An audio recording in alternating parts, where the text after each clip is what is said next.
Starting in 3, 2, 1. And once again, welcome to another episode of That Karate Podcast. I'm Liam Gallagher. I'm Sean McLaren. No, I'm John Clark. It's good to see you, lads. How you doing? How are we? Very well, thank you. Just back from a nice week up in the Highlands, up in the sky. So yeah, good.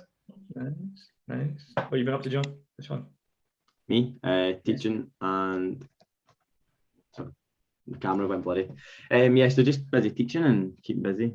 Prepping the club for we've got awards night next month, and kind of lead up to Christmas belt test. We've got Halloween week this week, so kids can come to class dressed up this week. So just getting sweeties and stuff in for that and prepped for that. Are you getting dressed up, Sean? Cobra Kai. Are you getting dressed up? I was going to be. What do you call it? You mean? Let's Go Fang t-shirt. You mean that?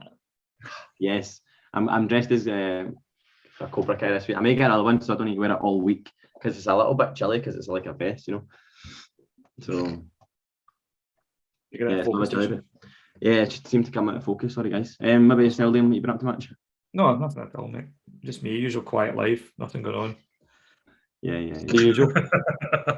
The usual dull, relaxing, chilled life that I lead. Just been mental, mate. Just busy at the club. Stuff going on all over the place. Just constant, just non-stop. In fact, my phone just started ringing. That's my website calling me to tell me there's another person coming at the club. So there we go. So it just as well that's what it's been like the last couple of weeks. It's a great complaint to have. You should answer it. But live. It's an automatic thing. I have to phone the person back. I press a wee button and it phones them back. No. But I'm not phoning you back at 8:15 on a Sunday night. A live inquiry response. Well, hello. Then I've got my posh phone voice goes on and you'll just roll a bit laughing. Is that when you can help you? That sounds really nice. That's you for the south side then. Yeah. Aye.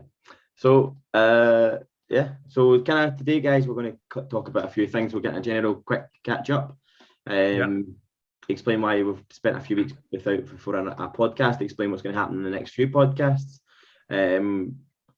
John is in talks of opening up a new dojo in Skye. And we're going to kind of touch on returning to competition. And we've got the topic for today, which we'll come on to just after we get a wee quick chat up. So, obviously, Liam, you kind of been busy with prepping for things and anything special occasions coming up soon? Yes. Please tell us, what special occasion is this happening, Liam? I'm getting married on Friday. The poor woman is... Round of applause for Liam. Round of applause for Liam. Yeah, all right. Thank you. I'm wearing white and I'll wear my gi. I'm going to wear my arrow as a gi. But we're getting married on Friday. So it's kind of a low-key thing. It's kind of a low-key thing. We're not going crazy. So there's still things to get sorted and planned for. So we've been prepping for that on top of everything else. So I'm quite excited.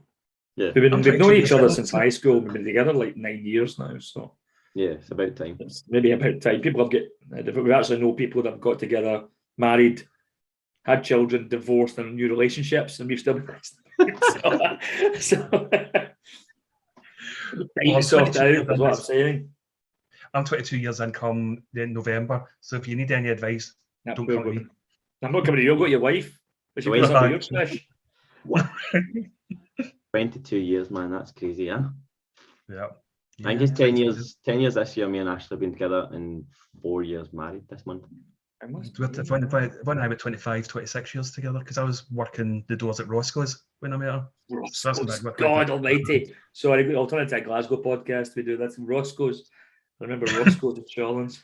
I'm sure that was a club that was about before I was even born. Shut in 99. I shut in 2001 or something, brother bits. He's not that young. At least 10 years. Yeah. Yeah, but I've got that going on. What about you guys? Anything exciting coming up? Anything interesting? John, you still? No, I said I've been up in the sky for the last week visiting family. Saw a brilliant space that I could open a dojo up. The only problem is do it. I don't know if you saw the picture. It looks over Loch Dunvegan.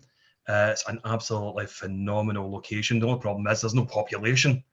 every karate club that's opened up in Skye has failed within about 3 months of opening up. Plus, you don't karate club with no students. Is that a bonus or is that a negative? Is that not the fisherman kata? Can you not do it in the lock anyway? I could. Brutal for him. He went there. He went there. And funnily enough, did you not see the picture put up for Cam's benefit? I was up in the house at Uig Harbour doing Sanshin. Yeah. Because Cam's always doing Sanshin wherever he is. Everywhere. Like our friend Cam in Hong Kong, where I'm actually, he keeps busting my chops because every time I go to Japan, I never go via Hong Kong. So he's getting really annoyed now. So I'm going to go see him next time. My friend Cam teaches. I think we're literally on a rooftop in Hong Kong. It's a cool dude. Wow, that's amazing. Yeah. He's a cool dude. What yourself, Sean? Yeah, just busy with the club. To be fair, as I said, it's a good complaint to have. It's just I don't know where they're coming in. I don't know where they're coming from. And I don't know why they're coming in and staying, but they're coming in. So no, I'm joking. Yeah, it's all good. As I said, we're just kind of prepping. We've got Halloween this week, awards night next month, and then grade in December. So kind of big event every month. Plus, our club has been very gracefully awarded, shortlisted, sorry, should I say, for the awards by Sports Council from Glasgow. So senior coach of the year. I'm now at the stage where it's senior. Senior coach, it hurts, doesn't it? It hurts deep inside when you suddenly, you're no longer a student or athlete or your senior coach. It's old fart of the year award. Yeah. So we've got that awards night next month as well, and the Glasgow Times as well as we've been shortlisted for Club of the Year and Coach of the Year for Glasgow Times. So can't complain. Is that that's a voting category? One. Yes. What's the category you're in? Oh, so the category is Club of the Year, and then the Coach of the Year is the coach. Is the that Evening Times as well? So that's a Glasgow Times one. So I've got Sports Council for Glasgow, which have been voted Senior Coach of the Year. So that's separate, and that's getting done on the night. So there's an actual awards night for that. And then the Glasgow Times one is just something that's getting done online. And is the Glasgow Times what used to be the Evening Times? I think it's all the same company, like the Herald, the Glasgow Times, the Evening Times. It's like kind of Herald events or something that's running it. So that's an online thing. So yeah, it's all good. As I said, it was I always find award things quite awkward. And where we've been kind of awarded stuff as well, and it's great, but it's really awkward. It's been, I think it's a karate thing. Well, it's a karate thing. I think, you know, when the Glasgow Times one says you need to get people to vote for you, and I'm like, oh, come on. I don't. Can you please vote for us? I hate that. You have to do it, obviously, but it's just it kind of almost feels less humble, doesn't it? Than I always find it quite hysterical with, I shouldn't say this, with certain clubs that they go, we didn't know there's an article in the paper this week. Like the local paper is sending out a reporter to your club. We know what happens. What you do is you write up what happened, you send them a photograph, you map it out. If they have space that week with the football's not taking over everything, they put you in. And I always find it quite, I'm not good at that. We don't do that, right? It's just something I think we've done it 3 times in 10 years. I'm just crap at it. But I find it quite funny. Some people posted on Facebook and they're going, look amazing. We're in the newspaper. Like, piss off. To be fair, that's how my writing career started off with Martial Arts Illustrated, like sending stuff to the newspapers. And then that's fine. But you didn't go, oh, how did that happen? You did it because that's what you wanted to do. Yeah. But I just found I saw a couple of the last few weeks and I've been killing myself laughing at it. I don't know how that happened. Well, I know how that happened because you wrote it up. You sent them an email along with a couple of pictures. Oh, it was me. Oh no, look, we've been awarded, shortlisted. Oh no. No, you got to do that, mate. But you're quite right to put that out, mate. You're quite right to put that out. That's a different thing. No, if you I just find it quite funny, that kind of thing. But we're not good at that kind of stuff. I know I should be, but we're just not good at that kind of stuff. But it's nice. It's great you're getting the award, mate, as well. Oh, absolutely. I hope you win it. And if you don't, we'll mock you mercilessly. I don't think I will. You know, especially the Coach of the Year. No, we did, as to be fair, obviously with yourself, Liam, as well, in our clubs, we did kind of put together some really good events, and we've done fundraisers and stuff and raised money for Cash for Kids, and I think one of the charities down in Ayrshire as well.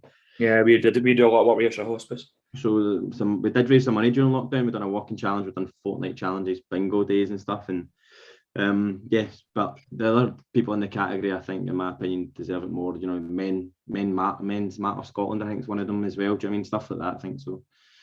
I'll take Club of the Year though. Thanks. I sat at one a few years back, and we're sitting, and it was quite funny. But I was called up as the club was called up, not me. I was representing the club. The club was called up as a kind of runner up, and it was like, we were sitting there, and it was the local swim, and the local swim group down in South Ayrshire is amazing, right? These guys are fantastic. And they're working with people of different abilities down there, which is fantastic. And they set up this swim team, and you can see them because you can see all the coaches, all the instructors, all the different clubs. And also in the running is, I can't remember the name of the swim team.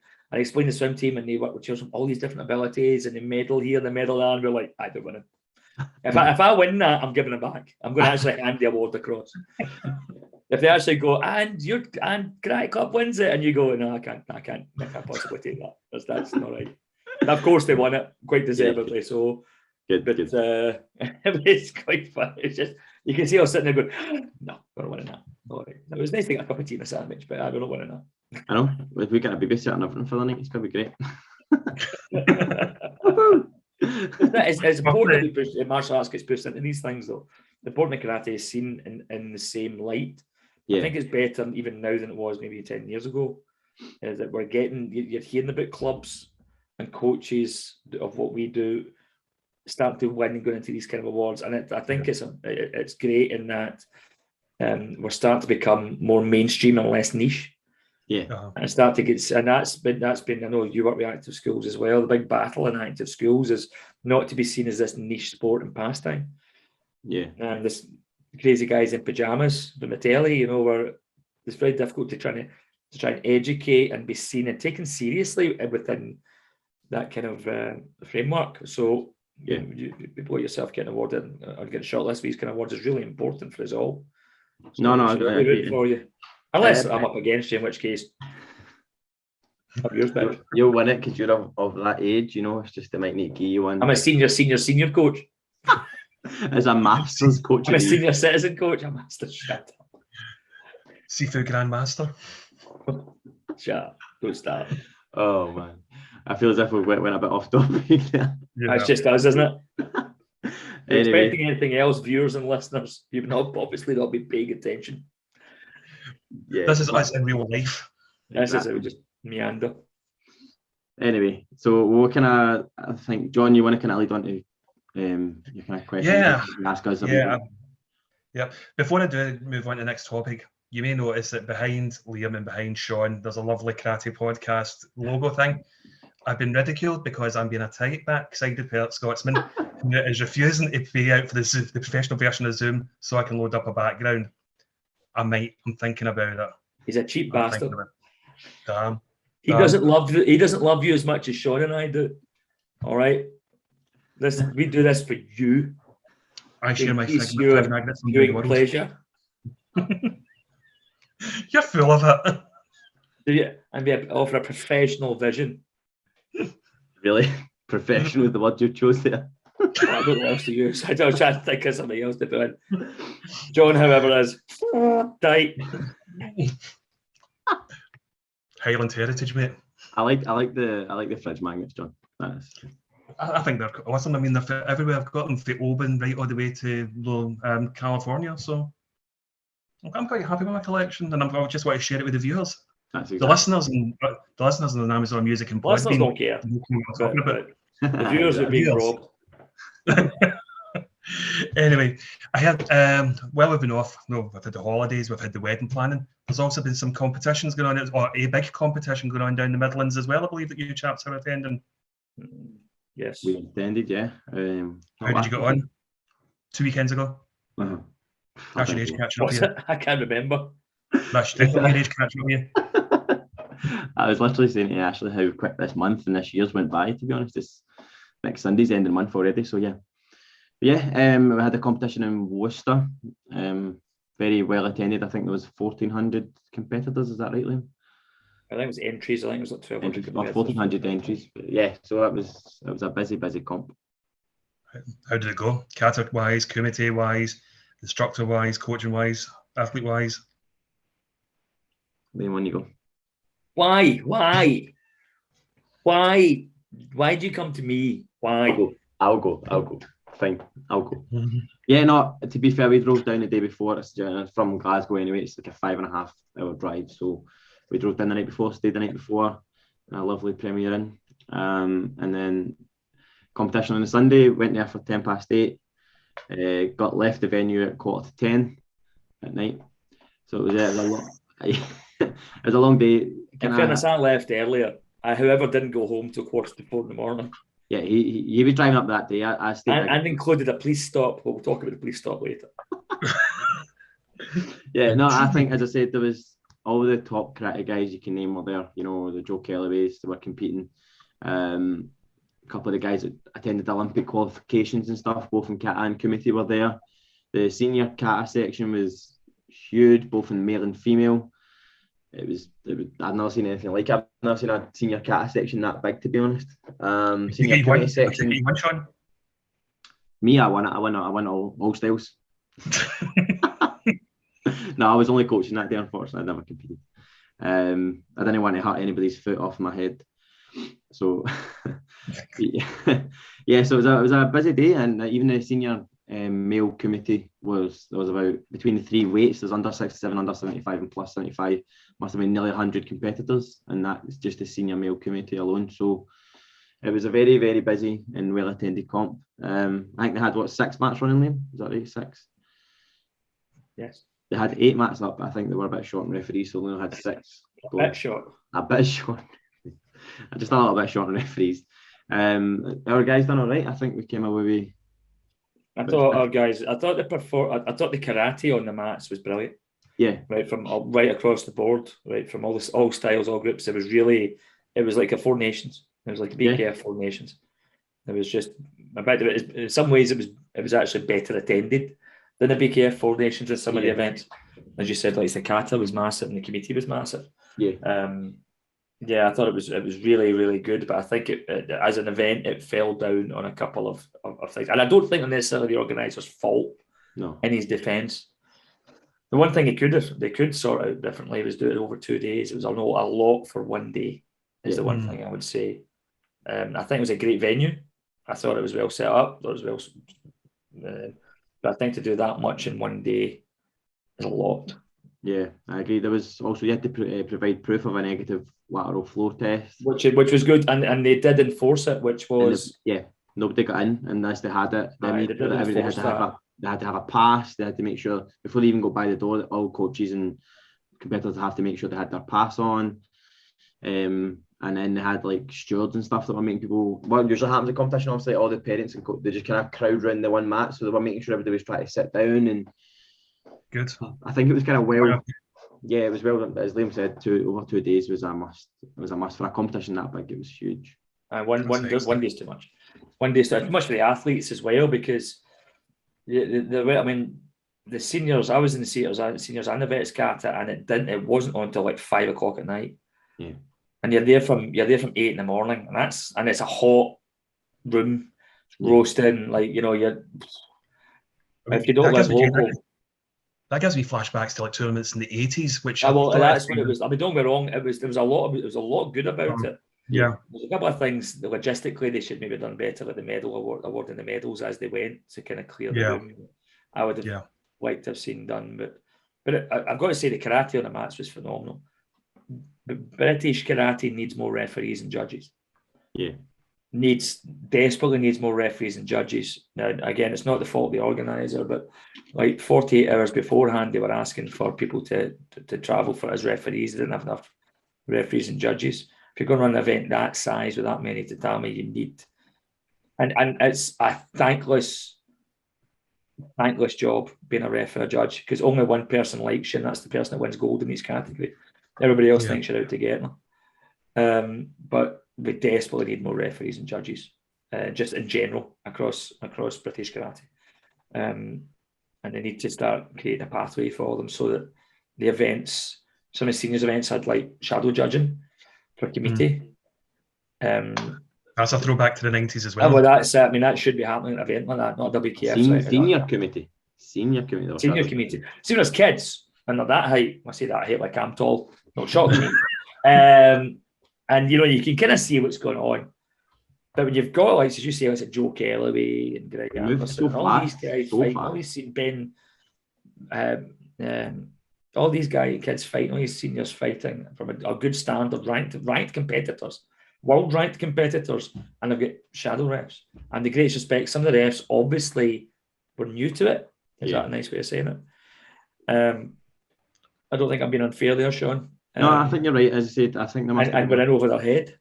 If you're running a local comp, like we used to run, or kind of, or not, okay, you chidden me for saying it was a small comp, but it's not it's not a comp where you get massively ranked senior competitors in it. You need referees there. There could be reasons for that. You know, COVID, we don't know. You know, obviously the way things are, but we desperately need in the UK to get referees want to get a better support. But there needs to be a track system for them to qualify up. Yeah. I know that there's been a push, you know, like in other combat sports, like in WT Taekwondo, and even in the semi-contact, like continuous kickboxing, where they're pushing, you know, like to professionalise the referees in the financial sense. And it has seemed to attract a lot of like former athletes and that to it. I have no issue. I mean, a lot of referees do get paid for their time, and so they bloody should. You know, who would do that week in, week out, sitting on a chair, holding flags, having everybody cussing you up and down the place for free? Yeah. Especially when it's a hot venue like that, you know, we were the one in Germany. That day, that place was warm. I mean, I was one thing I was to show up the doors. Yeah, to let some air through, because it was a lovely autumn day. It was gorgeous. We were at a competition in Germany, Liam, and the venue was like a greenhouse. It had a huge glass roof, and one of the corner judges just off he went. Literally slid off the seat. You know, so it's not a thankful job. I took the iPhone off it. I took the decision.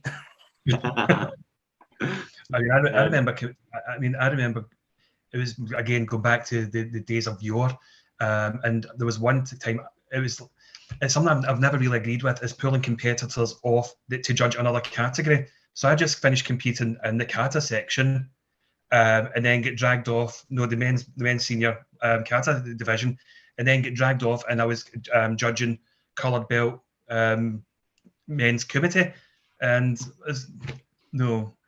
that day was a hot day. It's down in the southeast England. It was down in Peterborough, and it was like 29, 30 degrees outside. Wow. And it was a combination of things. Things were getting missed because people were tired from competing, and then they were getting hauled into judging.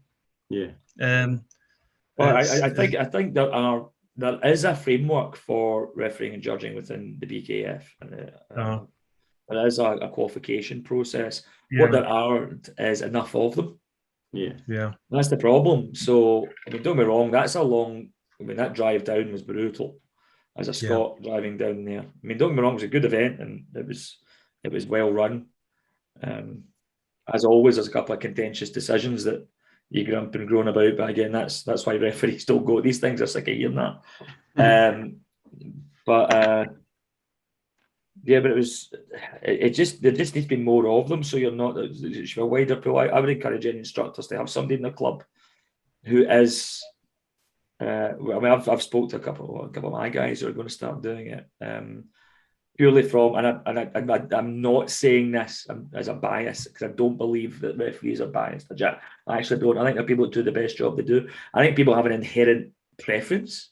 So if you come from a Wado club, or you come from a Shukukai club or Shiru club, I think you have a preference. You understand that karate. Whereas I certainly think Shotokan referees, there's not enough Shotokan referees. That's not because I want to be a Shotokan ref and then suddenly we start winning and stuff. I don't mean that. What I mean is that there needs to be people who understand their katas. There was... definitely at kata level. I mean, at a committee level, no Wado athletes. At that point, Ayuko was at that point. But certainly, when you're talking about technical, like kata perspective, I think it's important. But I also think we need more refs. I mean, I'm nowhere near a referee standard. I mean, I do my amateur referee when I'm watching like the K1 events on YouTube, and I see like top ranked athletes. And it's something I've spoke about to both you guys before. Yeah. And they're doing shuto or something, and they've got like hands like spatulas, and think it's But then again, actually, that could just be a bias from the way I've been taught. No, that's wrong. That's wrong. Yeah, that's just wrong. But yeah, that's I find that's the only thing I would say. Going certainly for next year, there needs to be a bigger pool of refs, and they need some proper support. I need to be treated with a bit of respect, of course.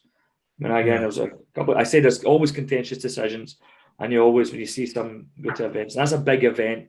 And the greatest respect, you're paying £22 an event, right? So you're the likes of from Scotland, we're spending serious treasure to travel down there and compete. It's not a local event for us.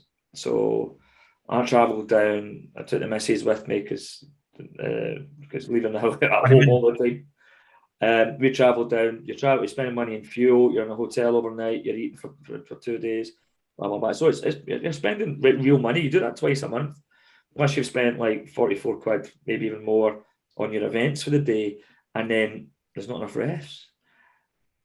You know what I mean? So we're spending serious treasure on it. So, and I don't grudge it. I'm just saying that, you didn't run a professional event. Yeah, totally. It's a good point. And I just say it could have been various reasons for having a lack of. I mean, it could have been COVID. Oh well, I mean, I still think it was a good event. I would go to that event again. It was absolutely. Hopefully, we were down next year that they would have the referees, and maybe we'd consider doing it over a day and a half or something instead, like the BKF, the Four Nations has done, over to a day and a half. So basically, like a Saturday right through, and it finishes about 2 o'clock on a Sunday. Yeah, and everybody gets a chance to drive up or drive home or back to where they were, and it's daylight and stuff. That would make it worthwhile. Yeah, because my trip home wasn't as much fun. Yeah, so I was going to say you had a pretty tough route. Because that's why I stayed on the Sunday night, because to be fair, we were lucky because Layla was off school on the Monday anyway, so it made it a bit easier for us, But you got home at 4:45 in the morning. It was dead. Because we eventually, I don't leave. We tend to try and stay with, because we had one of my guys, Ian was still to fight, and I'd never liked to leave. I'd like to have seen everybody's done and never ever. But it was like, I need to go, because one of the young lads that was I'd given a lift down the road to had to be back up the road. So for the morning. And so we left, I think it was 9 o'clock we left. And there was a junction closed, and it was like, right, fine. And we battled on. We come to the police pullover story, because it's quite funny. Yes, please. So I'm driving my car. I'm not a chav, right? I really swear to God, I'm not. But it's got tinted windows in the back, and it's a Mercedes. It's a big exhaust. I'm having a midlife crisis. People just got the gold chains and the gold chains. The GBX. I'm driving up the road, and I make it to the borders, and no disrespect to in England, but I'm sure you feel the same going back home. You come to that border, you see the blue, you see the flag, and you're like, we're almost there. Going up the road, about half an hour into the drive, so a police car comes down, and I'm like, I'm taxed, insured, MOT. Thank you very much. Car's in good running order, nothing to worry about. I wasn't speeding at that moment. So I drive on, he drops to 50 mile an hour, and I'm like, here we go. So I continue, and then surely the lights flash. And I get pulled in. So I pull in, I'm like, you're kidding me, and I'm dead in my feet, I'm exhausted. Because we've been up since like 7 a.m. and this is 2:30 in the morning. So pull in, shut it down, he comes up. Now, the reason I'm explaining the type of car I've got is not to show off or anything. It's to explain it from the police officer's perspective. So he is pulled over a Mercedes coupe with tinted out windows at 2:30 in the morning in the borders. Was it the Police Scotland side or the Cumbria side? The Police Scotland side. So what he wasn't expecting to find was a ginger guy, a Chinese woman, and an Iranian in the back seat. So I think it was part of a good joke. That honestly, it was brilliant, because he came up and he's got the mask on, and they were very polite and were very professional, and it was all sorted very quickly. It was no problems, no issues, no tickets. Thank you very much. But they came up, and the missus puts the electric window down, and he's got the mask on there, and he just sees eyes going, "What?" It was so obviously not what he was expected to pull over, and Matthew cars in the back like, "Hello," and you can see him going, because obviously I am Caucasian, my good lady's Asian, and they're like, well, that doesn't make that. So that you can see. And his partner came up, and his partner kind of stuck his head in the window like, and they were like, hey, Amu, and we were on our way. So it was quite funny. His reaction, watched his eyes dart a bit. You could see him doing the math, trying to figure out because it was not what he was expecting to find. Adoption. Yeah, but it was just what I didn't need at the end of that drive, and I still didn't go home to the back until 3:45 normally. Oh wow! Oh, nightmare, mate. So Monday didn't happen. Well, yeah. To me, I got a speeding ticket on an average speed camera. Did you on the way back? Yeah, 55 and a 50. Average speed.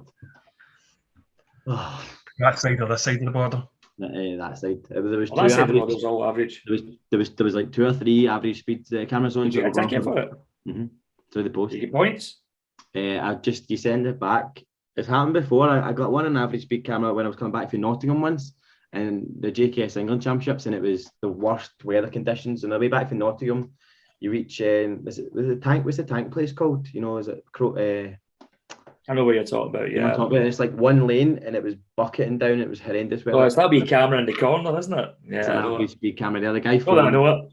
When I phoned him, he's like, if it gives you any kind of satisfaction, everybody gets caught at that, is you're on a country road and you don't realise it's meant to be a 40 average speed in that one. So that was way back. But they allowed me to do, because it was the south of the border, they let me do the speed awareness course. So I went down to Carlisle and done a speed awareness course, and the guy's like, blah, blah, blah, fine. And I was like, I'm not saying I didn't do it, do you know what I mean? But it was a country road. So then I got another one up. So I doubt I'll be able to do the speed awareness course. But if they sent back the letter, so I just filled it out and sent it back. I was, as I said, 55 or 50. Do you know what I mean? On a motorway, an actual motorway, you know, so. Down there. That's how they make their money down there, do they? Yeah, that is what it is, do you know what I mean? But yeah, unhappy I was, but we'll see. Even the 77's been pushed up to a 60 now. Yeah. The bit by Simonton. That's up to a 60 now, and they didn't have the speed camera.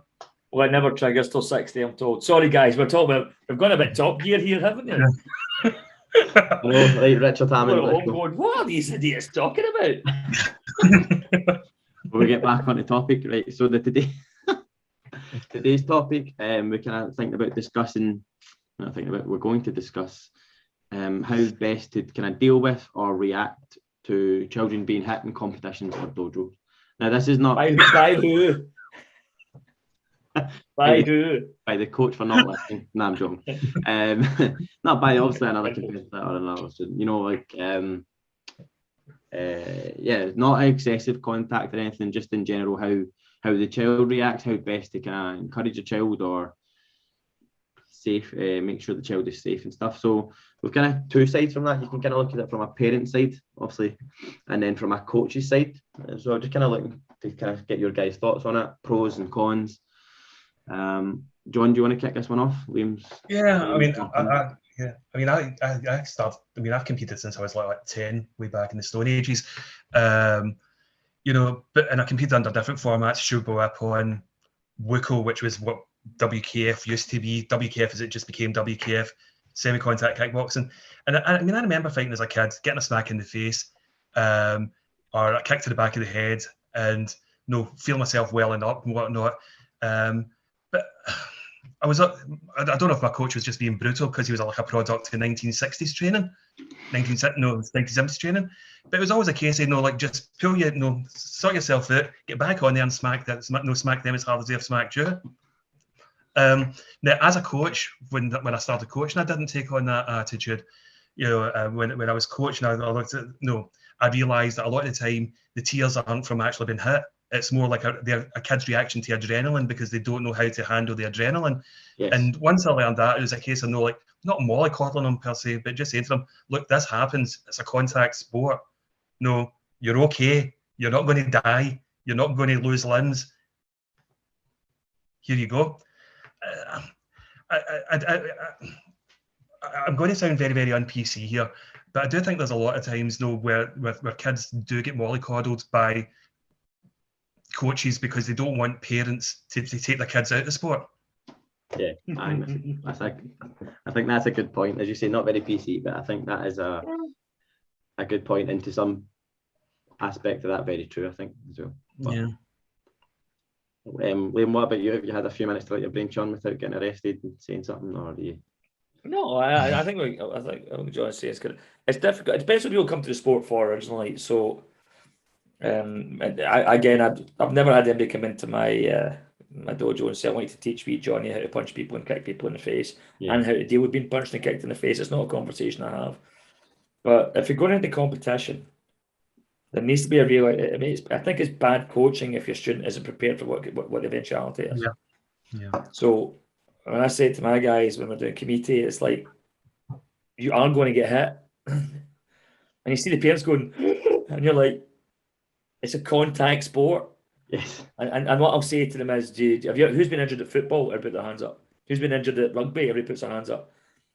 Who's been injured? At trampolining? Like everybody put their hands up. There was stuppies and stuff going to trampoline. And I'm like, so what's the difference with karate? Because somebody's actually trying to throw a kick in your head. Well, you're allowed to block it and get thrown in their head too. Yeah. Can't do that in football. You can't do that in rugby. No. So not to get red carded, like. But so yeah, I think it's about us managing their expectations and also being realistic. Some kids are just not built for the competition. They're not built for it. They're not mentally mature enough to deal with it. And that's not an insult to their development. They're just not up to dealing with that sort of thing.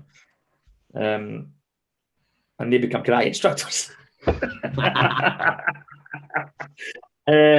yeah, I think that's just. I do think there is a bit. I was an awful parent. Do you think it's generational? I think so. Yes. Yeah.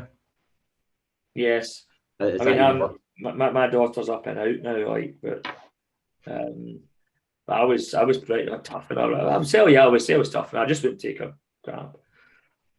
I don't get me wrong, she took a sore when I was like trying not to run over and beat up the other coach because I'm still a father at the end of the day first. You're still a dad. You're like, when you want to, or the referees let the match go on and let your daughter take a tanking instead of giving warnings, and you're like, but I'd also say to her, suck it up, back in there. That's what we do. This is what we are. You've got to dish it. Yeah. And I don't mean you should be beating up other children, but but I think karate as well isn't what it was when I grew up. No. It's a lot safer now. It's a lot. I'm talking from competition perspective. And I think it's a good thing that it's safer. So the chances of actual injury in a karate tournament, especially like WKF rules, is minimal. I mean, Sean and I have been to tournaments where the medics don't sit down. Back when the old Shobo Ippon days, hand pads. And no hand pads because you're going to use control. Right, smash. I can use control, but that big Russian dude's not using control. My control's fine, but the more you're scoring him and he's hitting me. Anyway, moving on. And so you were getting smashed and plastered. You can't even see that, but at home I've got this cheekbone like digs in with a heel smashed into it, But that doesn't happen now because they've got bumper mitts, they've got body armour, gum shields, shin and instep. So it's all they train on mats. Don't know if you remember the fear of getting swept onto a concrete floor in a competition. Yeah, don't see me. Oh no! Do you remember? Off the floor and then the head punch goes in. Do you remember that uneven floor at Christ the King Church Hall? It was like the middle. Oh, yeah. If you get swept in that middle bit, you were like feet up there. 100 people on the floor training. Wow. But yeah, I do think it's a generational thing. I think I'm going to upset people. I don't think it's going to upset people. I mean, I'm self-editing here. Yeah. Oh yeah, I've got no such qualms. But going back to competing. No, I've competed in everything. Not everything, but I've competed in every type of equipment. No, it's Shobo Ippon when I first started. When I was still Shotokan back in the day. No, there was no pads at all. Then when we started competing at the old Wuko tournaments or WKF as it became, with these little white things that just went over your knuckle. It wasn't even like the full cotton hand pads. We bypassed them. It went to like the little ones that just went over your knuckles like that. And it was I've got to set up in the loft still, and a pair of shin pads. Then I've moved away from like karate competition into the freestyle kickboxing competition, and the bumper mitts that we were wearing, like the super tags. It's like the ones that they wear in taekwondo. That you're hitting somebody with a fluffy pillow, and then when you come back and you're starting wearing the WKF equipment, it's like, shit, this hurts. So, but I can see parents want to look after their kids, instructors want to look after their kids, but there has to be a realization if you're going to do the sports side of what we do, that you are going to take knocks, and parents have to be aware of that right from the beginning. And there's like, throwing names of it here, there's a friend of mine lives down near Manchester, a girl called Kelly Buxton, great career in semi-contact kickboxing. Her daughter, Maddie, when she used to fight, used to burst into tears. Maddie's now moving up in the ranks, and she's going for European and world events and things like that. So I think kids do grow out of it once they realise that it's all part and parcel. If they're allowed to, what you said there is a very good point. If they're allowed to, what often happens these days is parents are quick to pull their kids from it. Instead of letting them develop and grow up, as you're saying, John, actually let them grow up and mature within the sport. Mm-hmm. Panic, grab them and pull them out. Yeah. I don't know if you found that, Sean, and you're like, but that kid's talented. Yeah. And the tough thing to explain to parents is that some kids have a tough season because, if you're going for, say, I've got a young lad who's just turned 14, so he's going into a different section. He's bossed his section, but he's not going to have as easy a time of it the next 12 months because he's gone from being the kind of experienced and mature one at his section to the inexperienced one. Yeah. And parents kind of, when they don't see that level of success and they pull them, and it's difficult to rationalise that. And I find it even more difficult there in the kind of Facebook and Instagram age that parents, because if they're not all parents, but some parents, they can't post weekly at their kids winning medals. Their kids are failure. Or there's a problem with the system. Yeah. Instead of just going, well, that's how it works. Sometimes you win, sometimes you lose. I can I just touch on that there? So when we moved over from our kind of traditional show up on to our current kind of competition, my daughter Layla was winning every event. I'm not meaning right in the show up on. Your daughter was the same, and then so we moved over to WKF for a whole year. She never even placed a whole year, and then she found it really tough sometimes. But yeah, she was still going back in there and she was still trying. She enjoyed competing, which is obviously a bonus. And we also knew the system and kind of work it towards it, and then eventually she started kind of picking up medals and kind of competing at larger events and stuff. So I think, as you say, you need to give them that time to understand as well. It gives so much. Being able to compete gives so much. It's not just medals; it's the experience. It's operating at the best you can under pressure. How is that not a great skill set for any child growing up into an adult? Exactly. How is that not a fantastic thing for a child to be able to have as a skill? Not just a bit of metal, and things. Life is tough. Life is hard. As much as we try and sanitize life for our kids, etc., life's tough, and there's tough lessons in the dojo and on a mat, and you learn resilience and you learn just how strong your character is. But, I kind of go back to the original point. When I see a kid getting injured or hurt, I never want to see a kid getting injured where it breaks my heart. It doesn't matter who it is. Yeah. It doesn't matter my student or within the federation or a completely different group. But it doesn't happen that often now. I mean, I see kids getting kicked in the face. The kids these days, because of the equipment and the safety of the competition circuit now, are throwing techniques that John and I would never dreamed of throwing back in the day. At that age, they're throwing like spinning animal ashes or ashibarais, take them down, bang. They're throwing techniques that at that age we were yakuza-ki. If you have yakuza-ki, like a sawn wood, and that was it. So and because that level of safety within the equipment now, kids can throw that without fear. Yeah. It doesn't mean they'll occasionally get a kick in the face, but they're at school on Monday. Yeah, the thing is as well, though, is the kids, they've got all the padding. They know they're not going to get hurt. But as I said, it goes back to that whole adrenaline thing again. There's still kids out there that will take a smack in the head. They're not hurt at all, but they're still busting into tears, and the parents start to panic. Yeah, that kind of... I burst into tears too when I get kicked in the face. Yeah, but people, there's generally folk like, no, I'm not going to kick you in the face. I'm lying. Yeah, we had a similar kind of scenario when the JKS Worlds in 2019, and there was no weight or height categories for Layla's section. It was just age. So she's no big. She's very small. So she's usually the smallest in the smallest height or the smallest in the smallest weight category when it is in weights. So she was not even up to the shoulder to the next biggest kid. So, but she's done well. She fought the first one. She was the tallest girl in the event, and she took a few throw wins. And the referee, sorry, should I say, was right on top of it, you know. But she did take a few really throw wins, and it was hard sometimes to kind of watch. But she made the decision that she was going to keep going, and even their coach, the other girl's coach, was raging because obviously the girl just couldn't kind of acknowledge that she was hitting too hard. And the coach was trying to tell her to kind of pull back, but she went on and she kind of fought through it, and I think that's a good lesson for her, to be fair, you know. And she went on to become second in that category, you know. And that's it's character. I mean, you build character through adversity. You don't build character by everything being soft and easy. That's impossible. No, by being comfortable. It's not. No, that's not how character and skills built. You know. Yeah. I don't think competition's for everybody. I don't think everybody can handle the highs and lows of it. No. But I know perfectly good term, I'm sure you as well, Sean and John, know perfectly good karate people that just can't handle competitions. They just don't cope with them. Apart from, obviously, I'm one of them, but they're just not good at it. You know, they just don't enjoy it, and that's fine. They still do karate, never compete.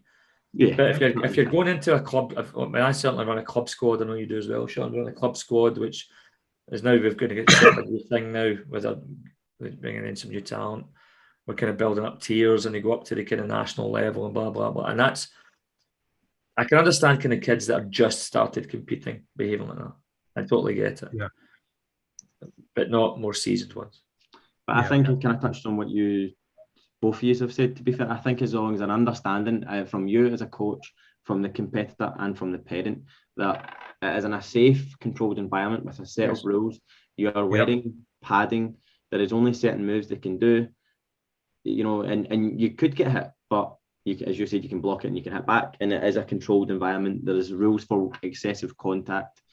You know, there's a padded floor. I don't know how much safer they can make it. Well, that's something I say in my club is that, right, guys, they're doing explaining to me how to do Juippon or whatever, and I'm like, at no other point in your life where you, and I hope you never have to fight, but I hope at no point in your life where there'll be a defibrillator in reception with a first aid kit. It was at least 3 first aiders in this room. You're on mats. You're wearing padded gloves. You know, you're gum shields. At no point in your life in a real fight will this happen. Okay, so pull yourselves together. All right. So, I'm a dreadful coach, aren't I? But that's the kind of the way I can look at it, is like, come on, let's go. Because once they get into it, they'll love it. They'll love it. I think it's a great skill. I think, and I would just what you're touching on, John, as well. I think once the realism that, you know, I've got a wee girl and she only started kind of last year. She's just turned an orange belt, but she loves the sparring. So I brought her into squad training, and her mum explained to me that she was very, very scared of being hit or hitting someone else. And then see when we done a kind of mini club competition at camp, and she ended up winning it because she has a very technically very good kumite.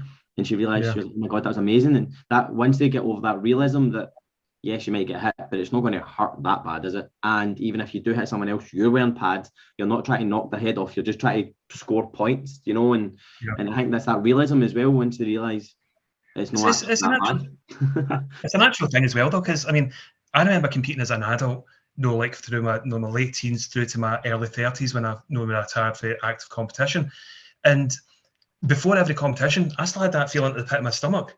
Yeah. But once I get stepped on the mat, it was like the best time ever. And that's why I competed for so long as I did. The only time I didn't have that pit was when I came out of retirement to do the A2 charity fights, because I knew it was for fun. No, it was for a good cause. But when I was competing, like for trophies and medals and whatnot, I always had that feeling in the pit of my stomach as if I was going to be in a real fight. But as I said, as soon as you step on the mat and you know that it's all controlled, then that just all goes away. And it's just learning how to control that. Yeah, I've been... Sorry, on you go. No. Carry on, Sean. I've kind of competed for 20 years, and it's no matter what happens, as soon as I step on that mat, I've still got that nervousness, that butterflies, that. I actually don't feel. Oh my God, why am I here? I genuinely don't feel nervous anymore. I don't feel nervous anymore. That's because you're doing kata and the person actually can't. I don't feel nervous. No, but I still think kata is. Excuse me, I was kicking you in the face last weekend. Anyway, that's not kata. I'm joking. That's not a dig at kata. I'm doing. It's obviously still competing. I think kata actually is harder to do and more nerve-wracking. You are standing on a mat with all these people watching you. The worst thing about doing kata in competition is it's your karate. Yeah. And if your kata's crap, your karate's crap. Why do you think I don't do that? Do you know what I mean? That for me, technically speaking, like your karate needs to be decent to do. Yeah. No, I agree. Do kata. Absolutely. You need to whether or not am I fast enough to kick young boys in the head? You, yes, Sean, but other young boys, no. I'm not young, I'm 30 now. I'm closer to the veterans. There's a load of instructors out there going, shut up, Sean. Karate suit's older than you, son. I go back and I'm moving on. I actually had a parent, the student got to brown belt, and I'm like, listen, there's certain requirements I like brown belt. You need to be doing community classes, you need to be doing cat classes, you need to be doing this is requirement. You get to the point in the end, it's like you're heading towards black belt, you know, it's a commitment at this point, and also building your skill set. And the parent who said he doesn't want to do fighting, and I'm like, well, you'll have to, but no, he's not doing it. I'm not allowing him to do fighting, and I'm like, well, but he has to for his black belt. Is it a medical reason? No, he just gets too nervous. Well, then he doesn't grade. That's it. That's unfair. And I'm not. This is an actual conversation. This isn't contrived. This is an actual conversation with a parent. I'm like, this is karate. They need to be able to. I don't expect him. I don't ask me world champion. I mean, he needs to be able to fight. He needs to be able to black. He's going for black belt. If a black belt, he can't fight. Doesn't mean the best fighter in the world, but he needs to be. That doesn't mean that. I'm asking him to be Olympic champion. I'm asking him just to be able to spar somebody his age, grade, and ability. Yeah. I mean, karate's been in Britain since the 1950s. What was she expecting? Honestly, and the child quit. And I'm like, am I supposed to sanitize what I do? I can't. You're in the wrong place. No. I think again, it's not.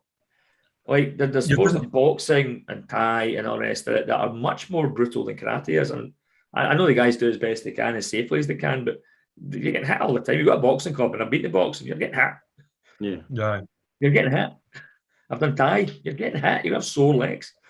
Because somebody's going to be smashing their shin into that wee DD bit right at the until it stops being deed.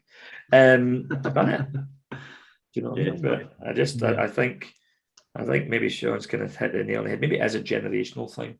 Maybe we mollycoddle too much. I think sorry, go John. I was just going to say, I think that there is an element of that.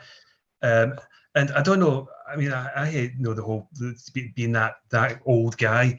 No, that's because I hated when I used to be around people. I really appreciate it, thank you. But I hated being around people like this. When I was younger, coming up, that we're always going about how hard it was, like in the golden age, in the 60s and 70s when I was coming through in the 80s. And now I'm doing it, talking about karate in the 80s and 90s. But I do feel like I'm that older guy now that looks at. I mean, don't get me wrong.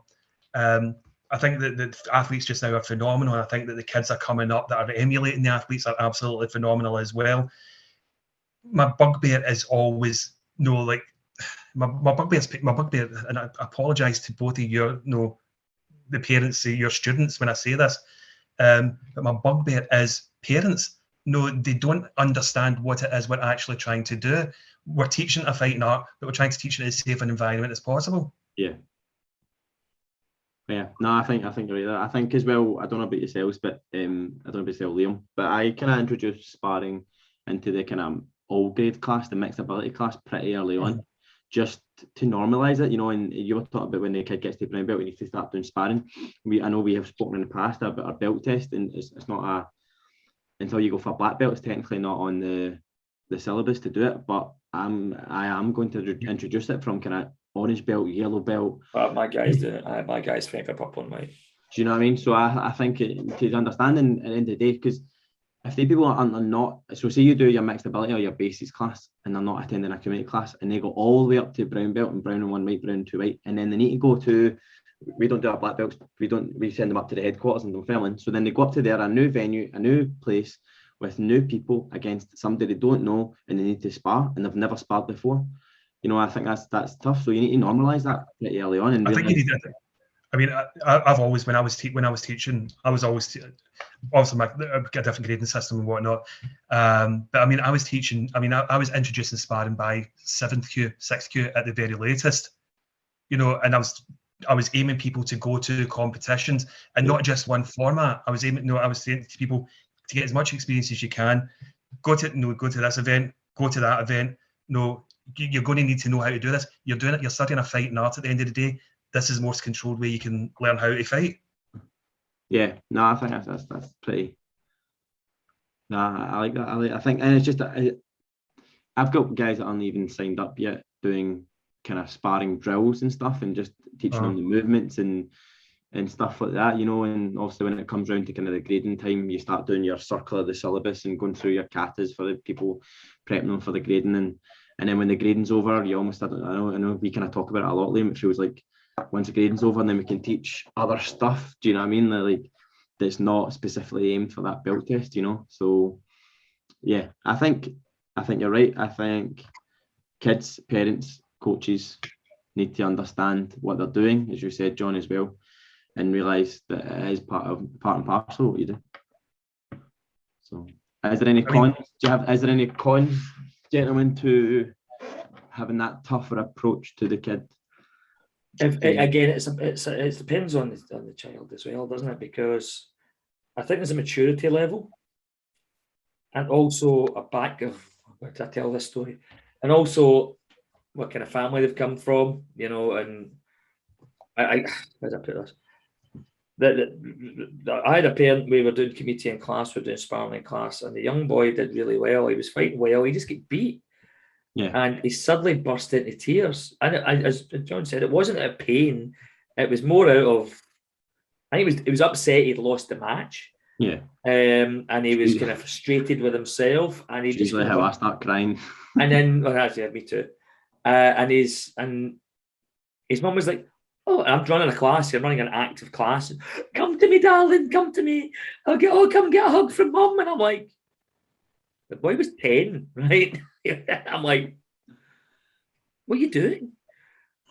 And I was like, look at John's face.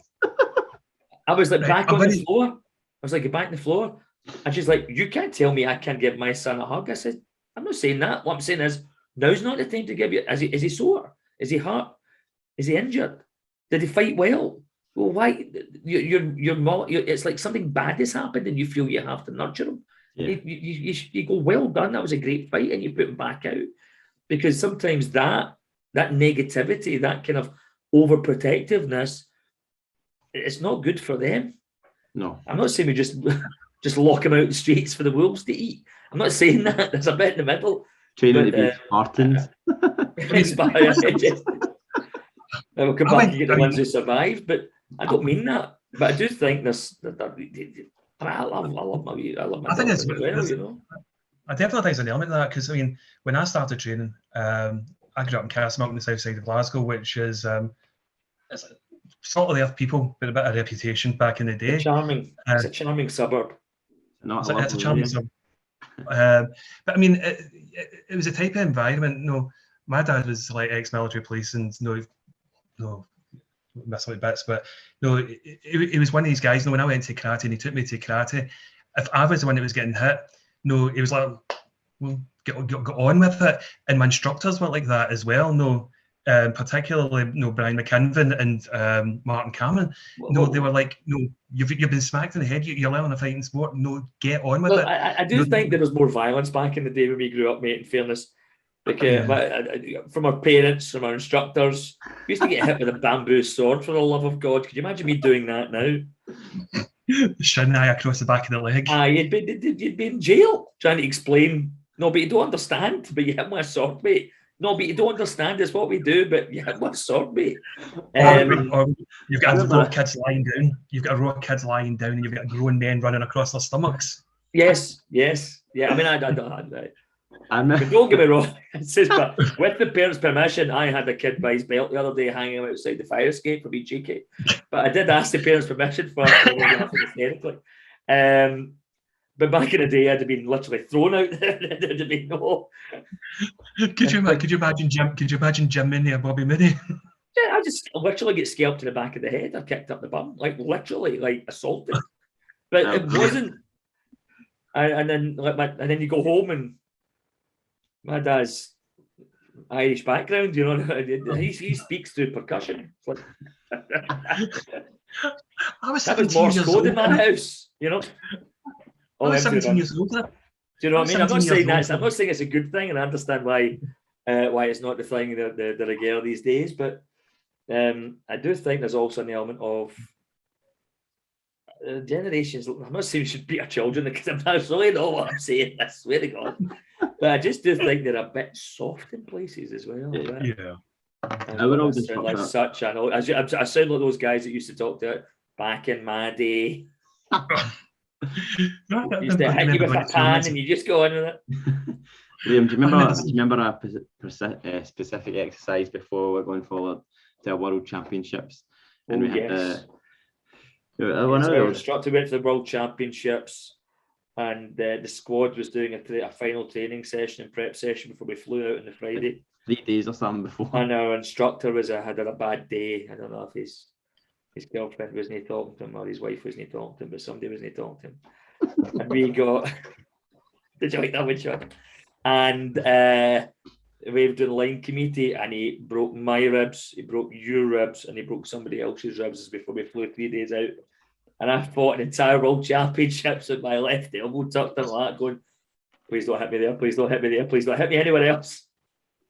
Because if you ever had cracked or broken ribs, people, you're fine, you're on the deck. So I was taped up and everything, and I was full ibuprofen. You could pick me up and shake me, and all you could hear was the painkillers rattling around my system. Yeah, there's a video doing the rounds on Facebook, and it's nearly 30 years ago. And I'm fighting Kelly Reid, who is like world heavyweight kickboxing champion. Had a career in boxing, fought in like the K1 kickboxing circuit against like big guys like Ray Sefo. And I think both of you guys have seen the video. I'm bouncing about the map, trying to keep away from him, absolutely shattered. Try to keep away from the guy. The guy's huge. He's like 6'9" and weighs about 150 kilos of muscle. And the next thing I know, there's a spin back kick into my ribs, lifted my bottom concertina of my bottom 2 ribs into the next one. Oh, it's sore. It's sore. Well, I think the best one of that I ever saw was when we were back in the day, we were in the sport karate team back in the day, when Andy Leach was fighting a guy. This guy was phenomenal. This boy was brilliant. I think it was the MEIs. And guy's bouncing, and Andy's a good fighter. He had this really slow Yakuzuki that he just used to get the timing of it. You know, it wasn't like a bah. He just seemed to find your bounce and just go, break it in. You're like, oh, you bastard. And he went to this tournament, and the guy just lashes him an absolute peach. And Andy goes down like literally like he's been powered off, just like down. And he came back up like Dracula out the grave. He just came up, boom, back. And then if he's like, you okay, mate? Are you okay? Like, you're doing the check now. And he's like, it's all right, mate. I'm Scottish. That was an MEI. That was an MEI broadcaster. I'm not going to do anything. And he probably get absolutely leathered for the next 60 seconds. It's like, ooh. There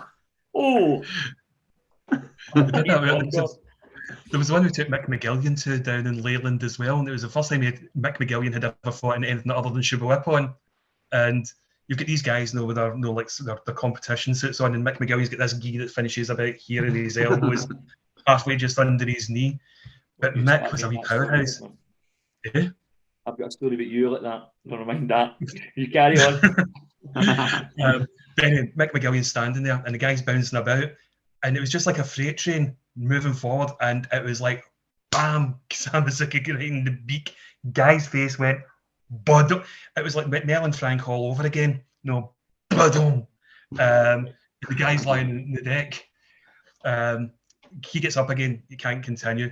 It's not excessive contact, so they let Mick continue on again, fighting the next round, fighting this guy from like Bristol Laugar or something. Same thing happens again, and then eventually the referees just say to him, "Let me, no, go, just go away." Stop it. Yeah, that's just. I remember a certain tournament many moons ago, a traditional tournament run by the then Scottish Karate Board. You and I turning up for this, and we're in the changing room. Yeah. I'm killing it, you bastard. I'm there, so I bring out my nice white gi, get myself ready to the club, and you pull out some monstrosity. I can't remember what the colours were, like a stars and stripes thing, and I'm like, what is that? I'm like, that's not. I get nicely, my gi's already, it's ironed up, white, glistening in the sun. You turn up with something multicoloured with stripes. I'm like, what are you doing? And you walked out and we fought that day. And I was guilty by association, mate, because you and I were there together.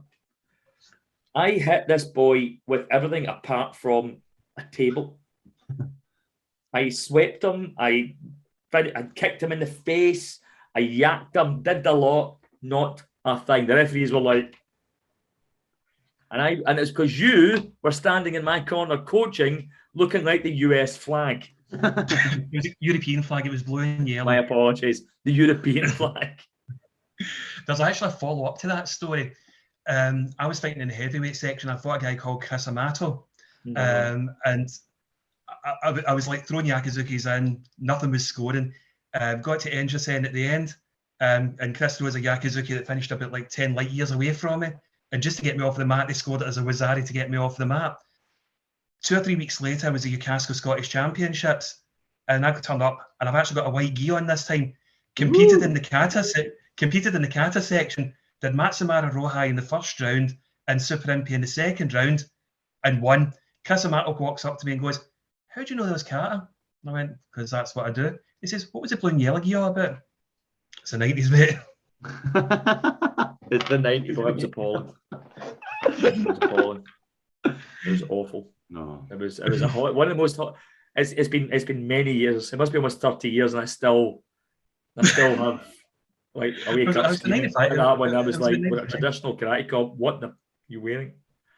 Well, we're competing in the kickboxing. You just like to cause trouble, John. That's it. Nothing's changed. No, definitely not. Nothing's changed. Definitely not. Well, lads, it's nice to catch up, boys, and just talk nonsense. There were topics in there, I think we did discuss a couple of things. Yes, but it was nice to catch up. And I won't be here next weekend. I don't know if you guys are running it because I'm getting married on Friday, and I don't think she'll let me. No, I think we've got next. I think we'll give you next week off because I think we've got a biggie coming up the week after that, don't we? We have Stephen Chan Sensei, a friend of all of ours. I've met him many times in many conversations with the gentleman. He's an absolute legend in karate. And we've got him for an interview in a couple of weeks. Looking forward to that. I was chatting to him last week, so he's looking forward to it as well. So he's behind a lot of kind of well-known karateka. He also ran, was it traditional karate he ran? It was when Bay Logan. He was the ghost editor of it. Yeah, because Bay Logan knew nothing about karate. So Bay Logan didn't know anything about any of them. Bay Logan, but yeah. But he's got a great background and many stories to tell, many adventures. If you ever had a chance to sit down with Stephen Chan and have a chat, it's I could sit and listen to him chat all days. He's a very educated man. I'm looking forward to that. We've got that in a few weeks. So next week we'll be back on the week after.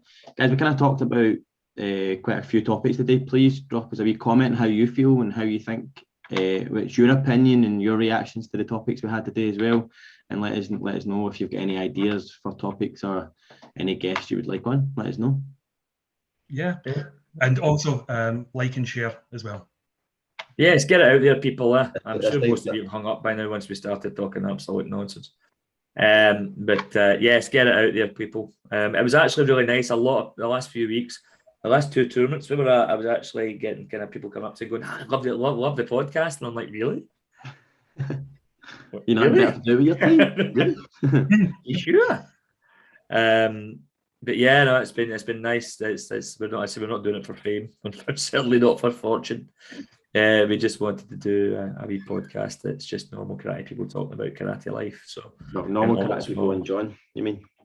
I was going to say normal karate people and Sean. All right, guys, we'll call it there. Right, thank you very much once again, gentlemen. It's been nice to catch up. It's great to see John back from the Isle of Skye.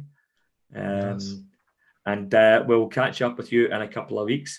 As the boys said, don't forget to like, share, and subscribe. Tell your friends, tell your family, tell your enemies, anybody. Just get people listening to this to keep it going. And we will see you or speak to you in a couple of weeks. All right. Perfect. As always, stay healthy, stay safe. Good luck with your wedding, Liam. Good luck with your wedding. Lads. Oh, thank you very much. Yes. If she turns up, she might decide not to turn up. Nobody would blame her. So the next time I'll be here, I'll be Mrs. something. I don't know what I'll be. Right. Thanks, guys. Thanks a lot, guys. Take care. Bye. See you later. Finishing in 3, 2, and 1.